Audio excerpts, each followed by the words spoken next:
വ്യാജരേഖകൾ നിർമ്മിച്ച് അവയവ കച്ചവടം നടത്തിയ കേസിൽ സ്വകാര്യ ആശുപത്രി അധികൃതരെ ചോദ്യം ചെയ്യുന്നത് എൻഫോഴ്സ്മെന്റ് ഡയറക്ടറേറ്റ് തുടരുന്നു. കൊച്ചിയിലെ പ്രമുഖ സ്വകാര്യ ആശുപത്രിയിലെ ഉന്നത ഉദ്യോഗസ്ഥരെയാണ് ചോദ്യം ചെയ്യുന്നത്. അവയവ കച്ചവടത്തിൽ സ്വകാര്യ ആശുപത്രികൾക്കും പങ്കുണ്ടെന്ന നിഗമനത്തിലാണ് ഇഡി.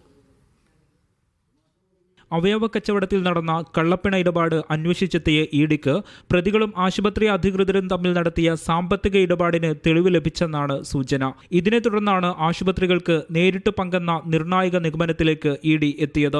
ആശുപത്രി അധികൃതർക്ക് പങ്കില്ലെന്നായിരുന്നു നേരത്തെ പോലീസ് നിഗമനം. കേസിൽ കൊച്ചിയിലെ പ്രമുഖ സ്വകാര്യ ആശുപത്രി MDയെ ഇഡി ആസ്ഥാനത്ത് വെച്ചും മുഖ്യപ്രതി കാസർഗോഡ് സ്വദേശി നജീബിനെ ജയിലിലെത്തിയും ഇഡി ഉദ്യോഗസ്ഥർ ചോദ്യം ചെയ്തിരുന്നു. വ്യാജരേഖ ചമച്ച ഇരകൾക്ക് സാമ്പത്തിക വാഗ്ദാനം നൽകി അവയവ കച്ചവടം നടത്തിയെന്നും പ്രതികൾ കോടികൾ തട്ടിയെന്നുമാണ് കേസ്.